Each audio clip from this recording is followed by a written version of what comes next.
Hello YouTube, Shin Tiger Curl here, that dude the straw hat, bringing you yet another episode in my new series, Manga You Should Be Reading.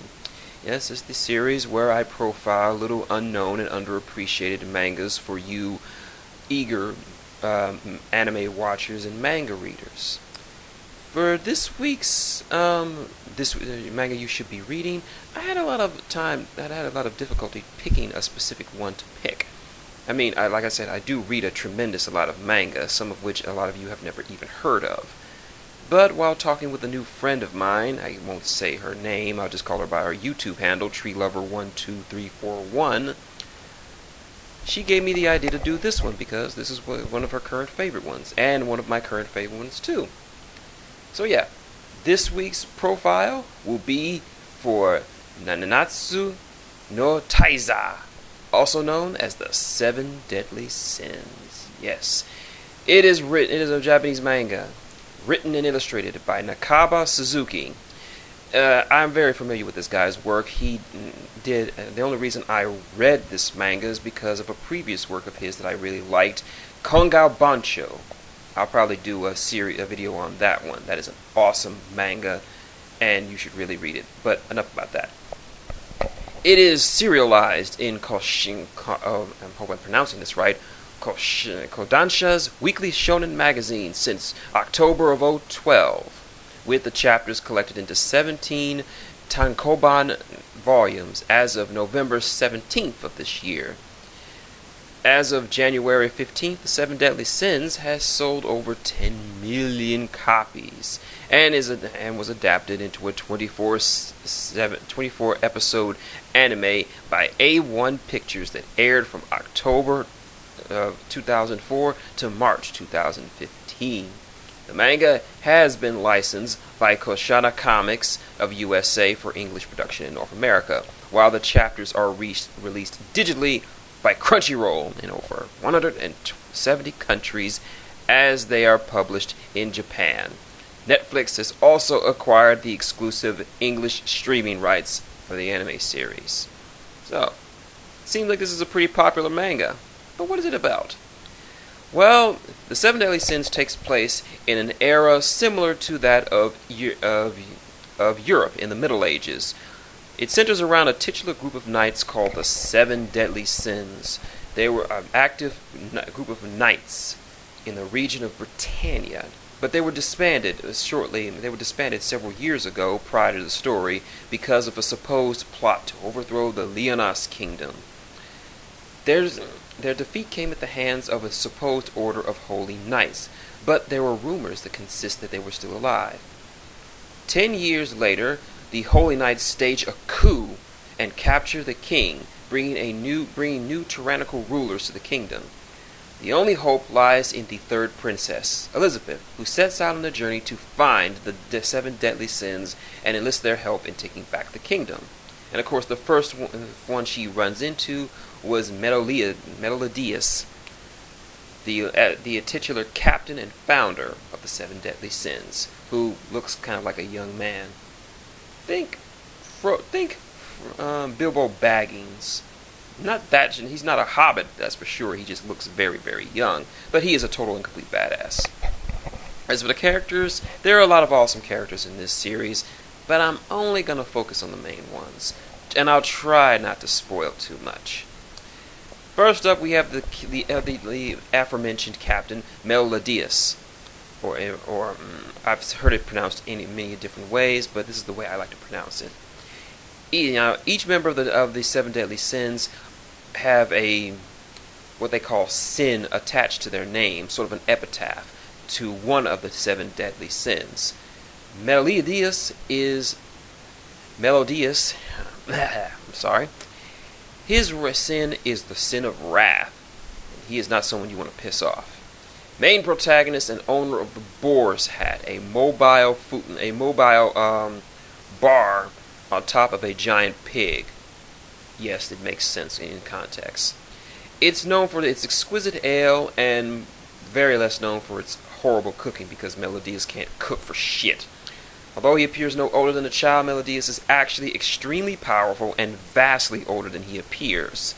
Despite being the sin of wrath, he rarely gets angry and is in fact childishly playful, perverted to a fault, confident, and kind to those he cares about. In the first part of the series, he often carries around a broken sword. It's just the handle with a little bit of the blade, but he can use a type of technique called the full counter. Essentially, he takes his opponent's attacks and reflects them back at him at twofold the damage. Unless you know exactly what you're doing, it can be very, very hard to get over. He has the trait of his dragon symbol carved into his top of his arm, just below the shoulder. He had a lover a long time ago who greatly resembles the female lead of the series, hence why his closeness to him. His immense power is such that he and a fellow member of the Seven Deadly Sins can have a friendly arm wrestling competition and totally devastate the entire surroundings around them. They pretty much wrecked an entire castle by having a friendly arm wrestling competition. There's more to him, but I'm not going to spoil all of that. Another thing you have to understand about Meliodas is he is a total and complete pervert who molests and gropes the main female lead, Elizabeth, at his leisure, groping her breasts, looking under her dress, and doing all kinds of manner to pretty much unhinge her. He pretty much makes this manga. Moving on, we have the main female lead, Elizabeth Leonis. The main female protagonist, third princess of the kingdom of Leonis, and youngest of the princesses. After finding Meliodas, she becomes waitress at his bar and continues to travel with him in search of the remaining sins. Although she is the princess, she is not the biological daughter of the king, but was adopted after her original kingdom was destroyed. Unlike her, even though she is a princess, she is very grounded, humble, and kind to others, showing very little princessy-like traits, if anything. She's kind of frail and lacks no real combat abilities, but she can be very courageous. Her selfless attitude and bravery are demonstrated when she willingly puts herself in extreme danger in order to rescue a child from a holy knight's attack. Because she's still a teenager, she is still very gullible and easily influenced and always tricked by Meliodas' jokes. For some reason, she doesn't mind Meliodas' perverted actions toward her. Despite him groping, fondling her, or doing all sorts of some manners of things, she just doesn't seem to mind and seems to have fallen in love with him due to a sense of familiarity and nostalgia with him. She does have a secret power, but I'm not going to reveal that. You just have to read it yourself. Hawk is the name of the Meliodas' pet companion, a talking pig. He's sort of the cleaner at the Boar's Hat bar, eating up all the disgusting scraps of food that people throw on the floor or vomit up because it's so damn terrible. His mother is the giant boar that houses the entire bar. Let's see. Hawk also is sort of a bit of comic relief. He talks endlessly and nonstop, and often refers to himself in the third person and almost in a arrogant way. But he is still a courageous person. He's still a courageous pig, pretty much doing whatever it takes to protect his friends and family. He does get some particularly useful abilities along the way, but I'm not going to spoil that for you.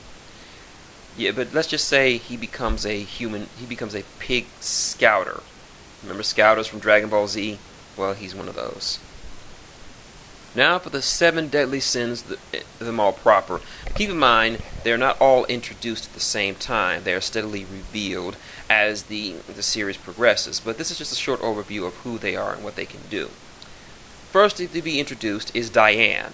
Diane is called the sin of envy, with the symbol of a serpent on her body, and the second to join the sins. She stands out really well amongst the 7 deadly sins, as she is a member of the giant clan, being over 30 feet tall. Her wanted poster accurately depicts her as being relatively cute and having a childlike face, with brown pigtails and an orange leotard and studded gauntlets on her. Despite her youthful appearance, many have stated that she looks like she's about 15 years old. She's actually 750. From what I understand, that's still pretty young by giant standards. She was found by hiding in the woods by Elizabeth and Meliodas and joins them eventually. She was initially seen as hopelessly in love with her captain and was kind of jealous and often destructive when Meliodas showed affection towards Elizabeth and other regular-sized girls, mostly because she's a little bit touchy about her extreme size. She was originally a giant mercenary because giants were often mercenaries, but was broken out of that by her typical was broken out of that life when she joined the seven warlords of the sins, or the seven deadly sins. Being a giant, Diane is incredibly powerful, and her attacks can level entire landscapes, wrecking entire mountains to dust. She is easily the physically strongest member of the seven deadly sins, but her giantness size often makes it that she lacks any kind of real coordination or speed in that regard, relying only on her supreme power. Next up is Ban, a fan favorite of the seven deadly sins. Ban is the sin of greed, with the symbol of the fox on his body, and is the third to join. He was originally a bandit. His name comes from King Ban, the father of Sir Lancelot, from Arthurian legend. 7 feet tall, extremely lean and muscular, wearing leather clothing and stark white hair. Ban was originally a bandit who sought to steal everything that would be stealable under the sun. He then finds out about a mysterious fountain that's said to give anyone who drinks it eternal life. Once there, he finds the guardian of the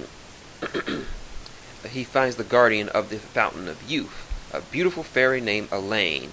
Over time, the two fall in love, but they are both attacked by a red demon and mortally wounded. With Ban incapacitated, Elaine is only able to drink from the fountain, is the only one able to drink from the fountain of youth's powers, but in an act of self-sacrifice, she chooses to kiss Ban and transfer the properties of the water to him, granting him immortality. He ultimately slays the demon with his new abilities, but he leaves shortly after being accused of stealing the water for himself and burning down the Fairy King's forest in an act of greed. Ban is typically seen as kind of a jokester and a prankster. He's the guy who Meliodas has that arm wrestling match I mentioned that levels an entire castle. He can often be seen kind of as a jerk, seen as overly greedy due to his banditish nature, but has tremendous respect for his captain and even sees him as his best friend. He loves and cares for all of the members of the seven deadly sins as pretty much his only family because he doesn't have one. And as for her combat abilities, Ban has, there is another quirk I need to mention. Ban has this habit of, I don't know how well it translates, but it seems like he's singing certain parts of his speech. Like there's a musical note at the end of certain sentences he says, like he's singing it. But I don't know how well that translates in the anime since I haven't seen the anime. But anyway, Ban's main power is his immortality. He can heal from any injury, no matter how massive, severe, or fatal. He's been bifurcated, impaled, vaporized from the waist up, beheaded, cut into pieces, and even repeatedly stabbed with his blood being drained out of him. But he keeps coming back. Ban is totally immune to injury, except for a suspicious scar that he has on his body, which he claims came from his captain.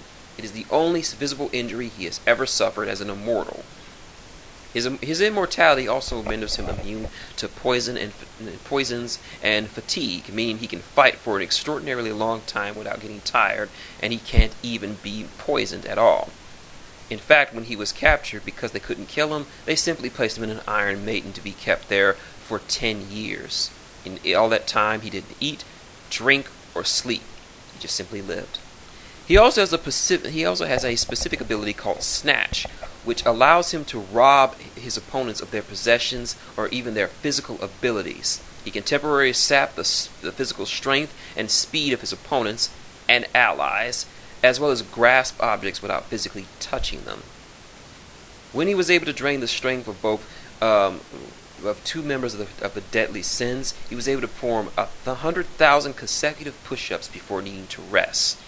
He has some skill with weaponry, particularly a 3-section staff that appears to look like a nunchuck. But other than that, he relies more on his natural durability and immunity to harm. King is the next member of the 7 deadly sins, the sin of sloth, with the symbol of the grizzly bear on his body. Although he's depicted in flashbacks and wanted posters being overweight and slovenly, it is later revealed that it is just an alternate guise that he takes on to the present. His true appearance, similar to that of his captain, is of a small young boy wearing a hooded shirt, despite being over 1,300 years old. That's old. His true name is the Fairy King Harlequin, and he is the king of the fairies before he left his home to search for his missing best friend, Hellbram. King is also the elder brother of Elaine, and after learning his sister's death, he vowed to kill Ban, who he believes was responsible for her death. After learning that Ban wasn't at fault, he reluctantly decides to follow the sins in order to stop the Holy Knights. King is sort of the straight man of the group, very rarely getting caught up in or doing any kind of real joking around, unlike the other sins. He's also the kindest of the people of the series, but has a very tragic backstory, which I won't get into. King also has a very unique relationship with Diane, one I won't get into, but needless to say, King is deeply and hopelessly in love with Diane, extraordinarily devoted to her to almost an extreme degree. He still remains devoted to her, even after seeing how much she has affections for Meliodas. As king of the fairies, King has the ability to levitate and float in the air. He also has some form of telekinesis, allowing him to levitate certain objects and manipulate their trajectory without making direct contact. Something I forgot to mention, all the members of the 7 deadly sins have something called a sacred treasure, a special weapon that only they can possess. At first, King was the only member of these 7 deadly sins who still possessed his sacred treasure. Many had lost theirs, had them confiscated, or in Meliodas' case, he sold it. But King possesses Clestifold, a spear crafted from a sacred wood found only in the fairy realm. It's stronger than steel and possesses the mystical qualities of that same tree, which includes disaster. He can change the shape of Clestifold into several different forms, including a pillow that can act as a shield, several different forms of spears, one that can even turn an enemy to stone, a massive flower sprouted from the earth that projects an enormous energy beam, and even a large stuffed teddy bear. But despite his overwhelming magical abilities, King is he's the least physically able of his companions, being taken out with ease when forced to use his own fists. There's more to King, but like I said, I'm just going to leave that alone. Next up is Gowther. Gowther is the sin of lust, with the symbol of the goat on his body, and the 5th to join. His name is taken from the half-brother of Merlin in Arthurian legend. He was initially depicted only in flashbacks and wanted posters as a massive metal-clad man in head-to-toe in armor, and second in size only to Diane. His true appearance was revealed to be a normal, slim, pink-haired, and bespectacled young man with a slightly effeminate appearance. Gowther has a compulsive love of books and can be often seen reading in his spare time. After he was later living under the alias Armando and residing in a poor village with young children as his friends. Gowther is something now to spoil a little bit of him. Gowther isn't human.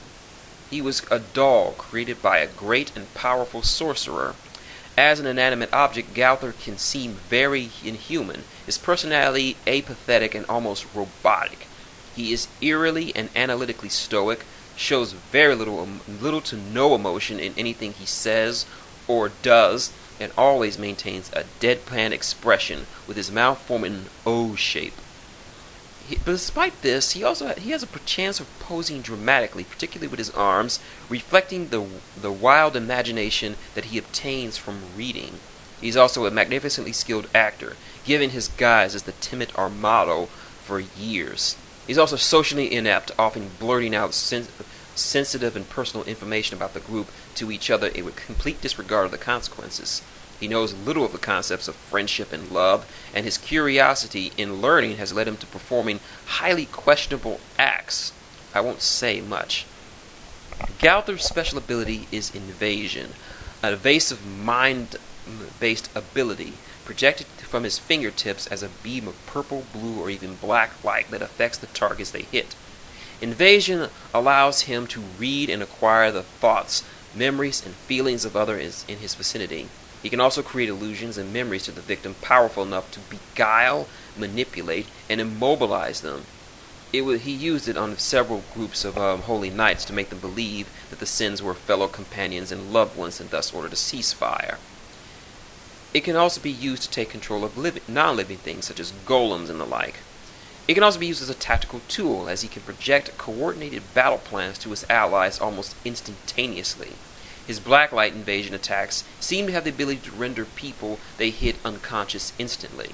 As a doll, Gowther has a high level of resistance to attacks, even the ones that prove fatal for normal humans. He can have his neck snapped, a hole blown in his chest, and even be decapitated, and he'll still keep fighting. His sacred treasure is Herit, which takes the form of twin bows made of light, one in each hand. These bows seem to greatly enhance the spread and range of his invasion attacks, but the full abilities of it are unknown. Next up is Merlin. Yes, you can't have an Arthurian story without old Merlin. Merlin is the sin of gluttony, and wears the symbol of the boar on her person. Yes, I said her. Merlin is a chick, particularly named after the legendary wizard of the same name from the Arthurian legend. She is a slim, tall, attractive, dark-haired woman. Traits accurately portrayed on her wanted poster. She is considered the greatest and most powerful magician in all of Britannia, and it has even served at a time as the mentor to the teenage king of Camelot, Arthur Pendragon. And at present, she and Arthur arrived in Leonidas at a meeting with the king of at the same time the Sins go to rescue Elizabeth. As the greatest mage of all time, Merlin has mastery over a vast repertoire of magical abilities, most of which seem to be Unitarian and supportive in nature rather than directly offensive. Her most apparent ability is her telekinesis, which she mainly uses only to levitate off the ground. Her signature ability thus far seems to be teleportation. With a mere snap of her slender fingers, she can instantly teleport herself and others to a different location, which she has used to great effect. It doesn't seem to be a strenuous ability in and of itself, as she can seem to do it rapid fire like teleportation, teleporting her apprentice Vivian to remote locations, each time where Vivian was in peril. She has also two types of magical barriers, a bubble-like one that can cover an entire city in an area, and a technique from the demon world called Perfect Cube, which encases and traps an opponent in a small cube-like area that is virtually impervious to anything against it. She can create fake illusions, amp her strength and her allies with her own magic, and negate the magical abilities of others. Her sacred treasure is a crystal ball named Iden, which she can summon anytime via magic. It can be peered through by Merlin for reconnaissance, and before Merlin was turned to stone, she can also transfer her consciousness into it. Merlin is awesome. And finally, the final member of the 7 deadly sins, Escanor, the lion's sin of pride, and pretty much the only full human of the group. I know Ban is considered human, but he's fucking immortal. He is based off the character in Arthurian legend who was a knight of King Arthur's court slain by Gawain. Now he is sort of a dichotomy. He is both the weakest and strongest of the knights. I'll get to that later.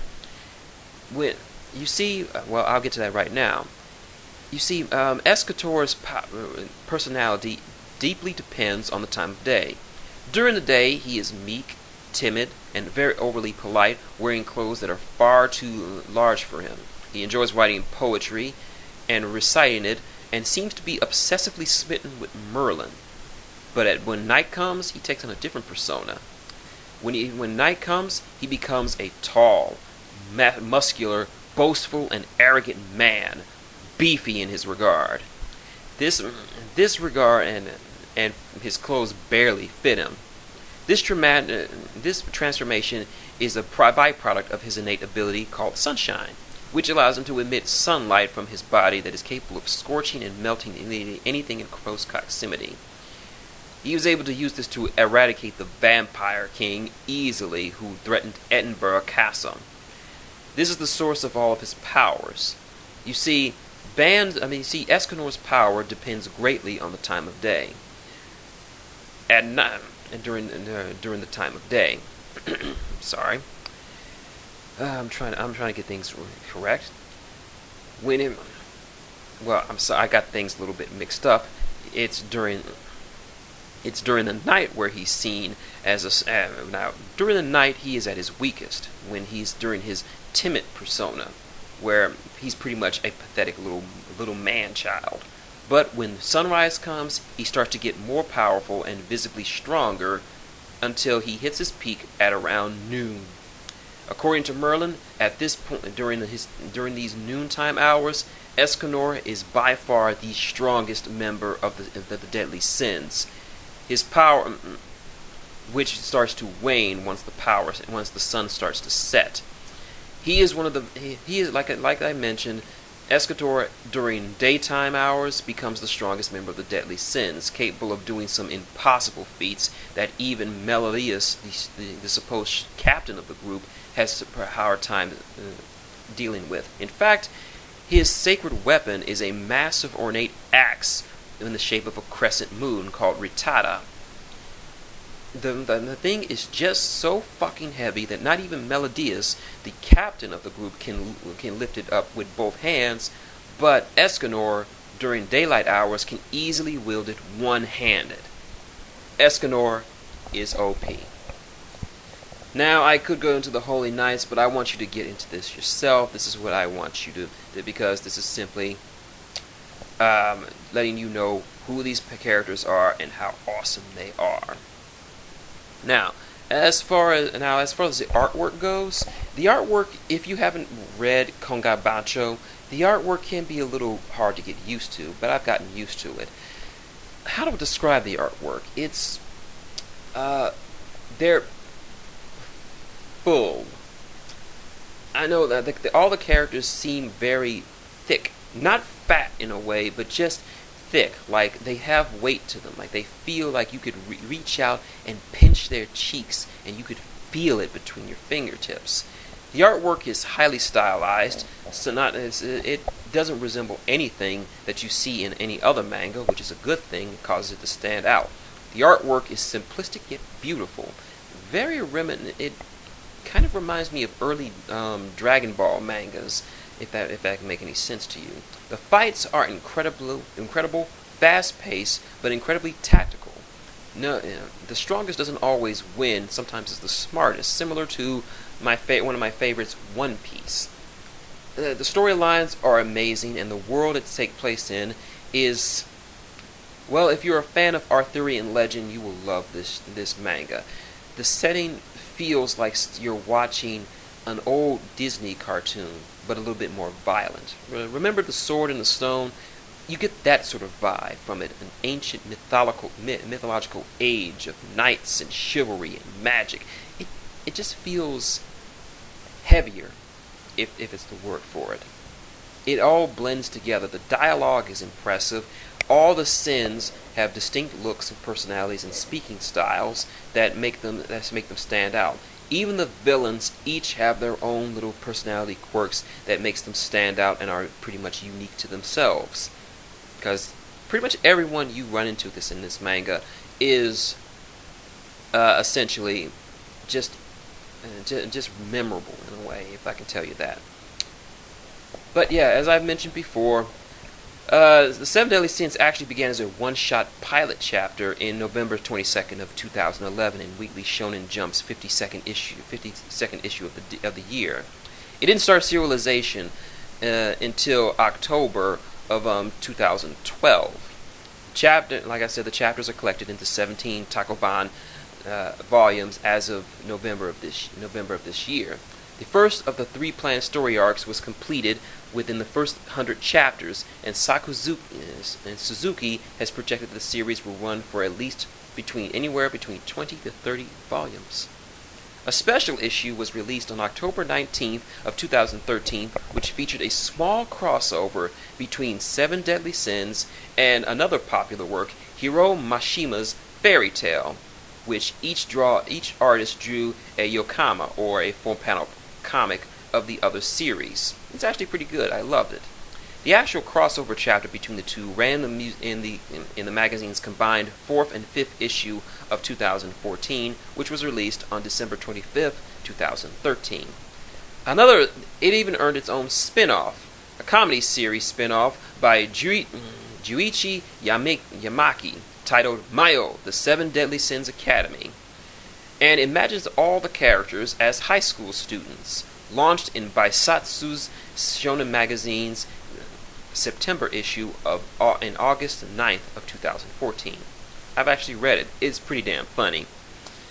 He also created a one-shot comic depicting how Meliodas and Hawk first met in October 2012 and October 20th, 2014 in the issue of Magazine Special. 2 more spin-offs were created by Nakaba, are available on smartphone and the tablet application Manga Box.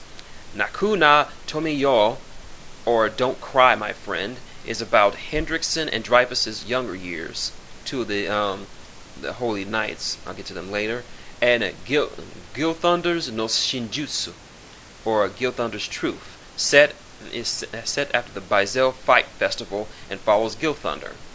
Again, you have to read to find out who these people are. Seven Deadly Sins production, a comedy spin-off by Chime Sakamoto that was also released in November 28th of this year, imagines the characters as actors performing in a live-action TV show. So yeah, to say this one gets a lot of press look at all these spin-offs. Look at them.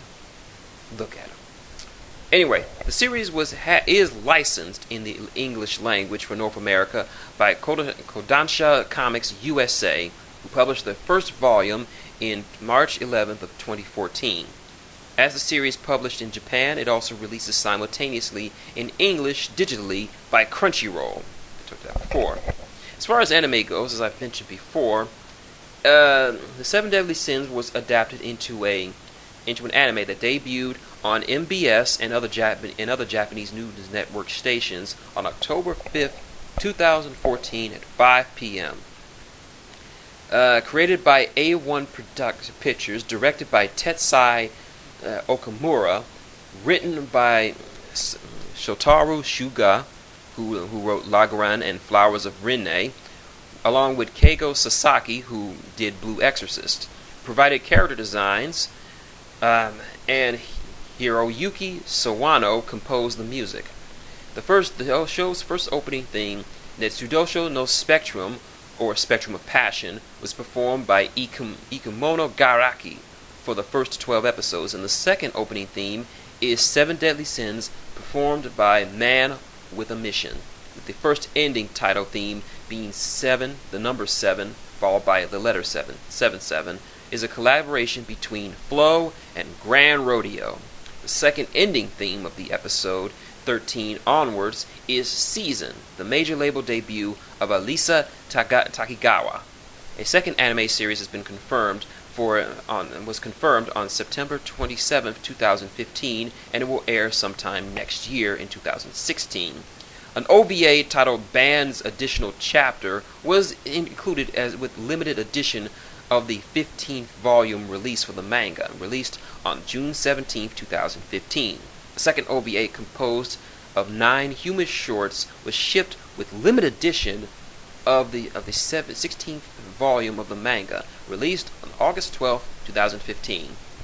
The first of the Seven Deadly Sins anime series has been licensed in English and is released by Netflix as its second exclusive anime, followed by their first acquisition of Knights of Shinodona.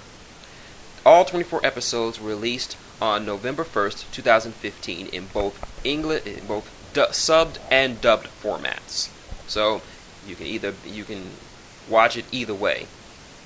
But yeah, that is my profile of the Seven Deadly Sins. If what I said hasn't interested you in getting into this awesomely epic series about knights and wizards and demons and dragons, then you really need to stop reading manga. I'm just kidding. But seriously, give Seven Deadly Sins a try. But yeah, that's my video. If you like what you see, link, comment, subscribe below. Got any questions, comments, not tips, or just want to have any suggestions for me to do, you can become a Patreon and suggest a series for me to do. Or just become a Patreon just to support the channel. My Twitter is will be